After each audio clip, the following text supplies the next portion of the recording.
What's up, everyone? So, the Kenya Ports Authority are in the road to BAL. KP Dockers, they matched up with Jabal Club. Then in the first game where they blew them out, by a wide margin. I remember I watched this game live and it was just an utter collapse from Jabal Club.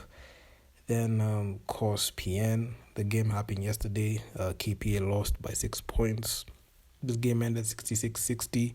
And yesterday I did a live stream, just watch along, just to watch the game and just give my raw comments when I thought about the game.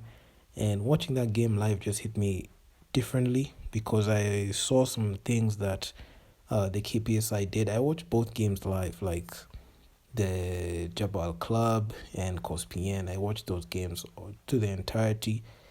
And I must say, the flaws that I saw in the KPA side, especially in the turnovers and on-court chemistry, one thing that I saw that was pretty different from that roster was some of the players. There was a roster shake-up. I saw Okal Kuranga playing. I saw another two guys. I saw Dennis Koja playing. Actually, seeing Koja playing there was actually pretty awkward because I'm used to seeing that guy play for the Strathmore Blades. But honestly, also Ken Washira was brought back, and it really shocked me to see that roster shake-up. But despite that, this is the Cospian game, the game that KP played yesterday was so winnable, and the way that they showed out, especially in the second half, it really shocked me a lot because this is a game that was winnable. It's a game that it was really, really close. A couple of lapses on defense, and it was one of the main reasons down the stretch that made KPA lose this game, especially at the line, because this game, I can say that it was decided on the line, and the fact that KPA were fouling a lot, especially late in the game, really, really shocked me. But the top performer, we got Anthony Kidongo.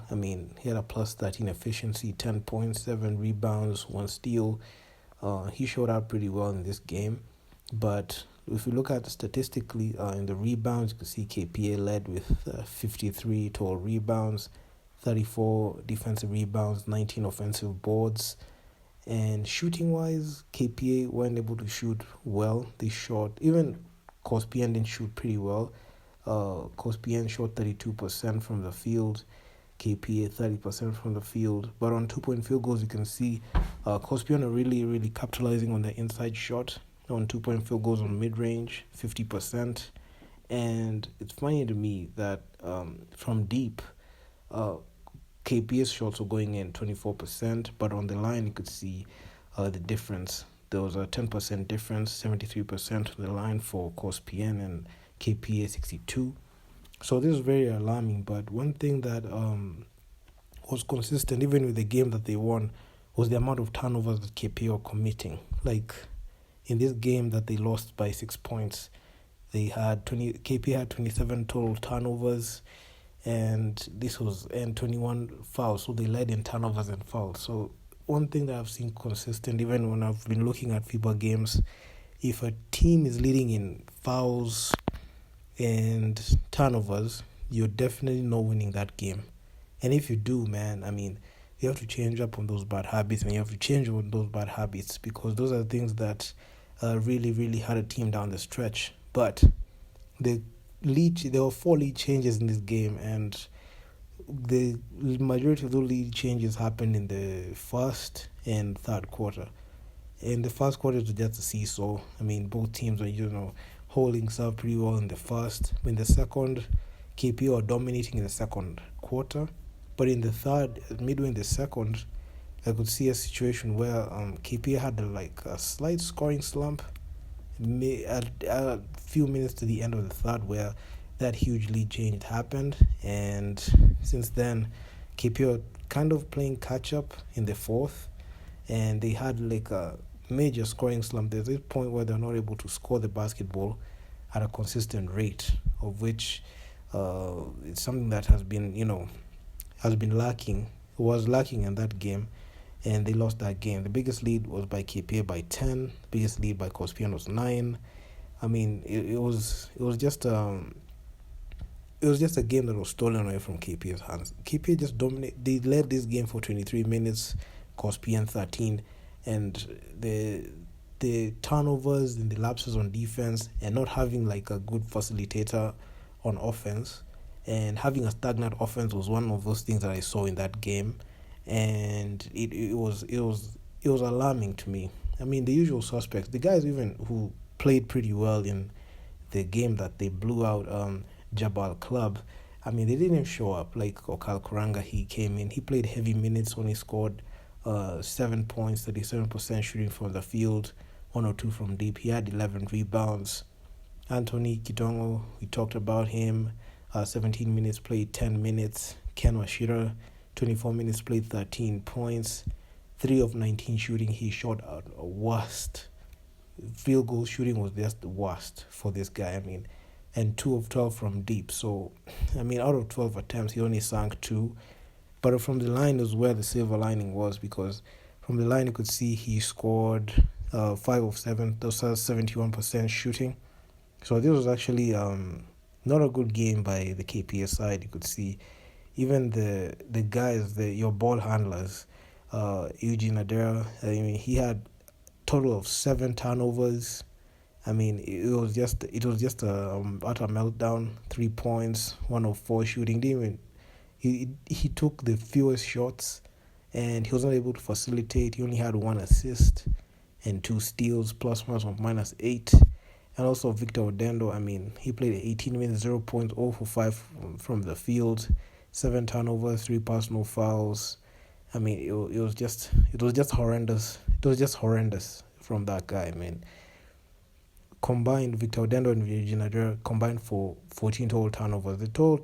Combined, they have 14 turnovers. The total turnovers is 27. So you could see, like, they really, really costed the KPA side, like those possessions that, they turned over the ball. And somehow, if KPA were able to take care of the basketball, that game would have been a bit winnable. So, I mean, it was just an utter collapse from the KPA side. And I just find that if they continue, playing like this, they're not be able to challenge for the BAL league, or even get into that league, because when you get in the BAL, it's elite. So you have to at least make some adjustments on offense on the fly, and be able to have good in-game management, and have players like I would have preferred they would have just maintained the roster that they had, that gave them success in the KBF finals, and use it in the BL, because you plugging in players and there's not enough chemistry in there, and you are taking away touches from players that are used to getting their touches, and you're changing the system, is one of those things that led to this situation. Because in the first game that they played, Jabal Basketball Club, that wasn't an issue, because they were able to exploit the weak defense that Jabal Club had. But when you match up against a team that has the ability to make the in-game adjustments and offset your power, the KPA side really struggled to take care of the basketball, and they were abysmal, especially at the half court, buffing up bad shot after bad shot. And if you're not able to have good in-game management, and have a coherent roster, and have players who have played there for a while playing there majority of the minutes, I don't understand why some players like John Wages only played 5 minutes.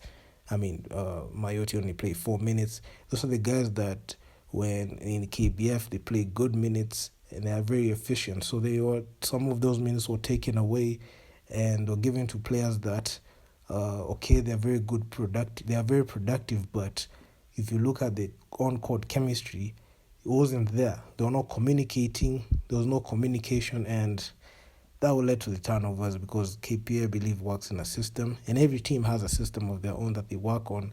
So that was the Achilles heel that made them concede and lose that game. So that's one of those things I saw in that game, and hopefully they can be able to change it up, because Still, they're in the running for the elite 16, Sweet 16. So they have to at least find a way to win those games that are remaining and be able to challenge for that spot. Because if they don't, I mean, it's just be end of the road, and it's not a good place to be. Because KPA, the last time they in the road to the BL, they won every single game. So it's necessary for them to take every game seriously and try to put in a team and have the coach put in a team that has been consistent and coherent, and be able to utilize the good players that they have. They have very solid players. They have very solid back, or utilize them to make consistently good plays, and not taking up bad and buffing up bad shots. So I mean, that's all I gotta say about that, man. Make sure you leave your feedback in the comment section down below. Subscribe to the channel, hit the bell so that you can see every new upload that's coming in. If you're a passionate basketball fan, this is the channel to subscribe to. And I'm out. Peace.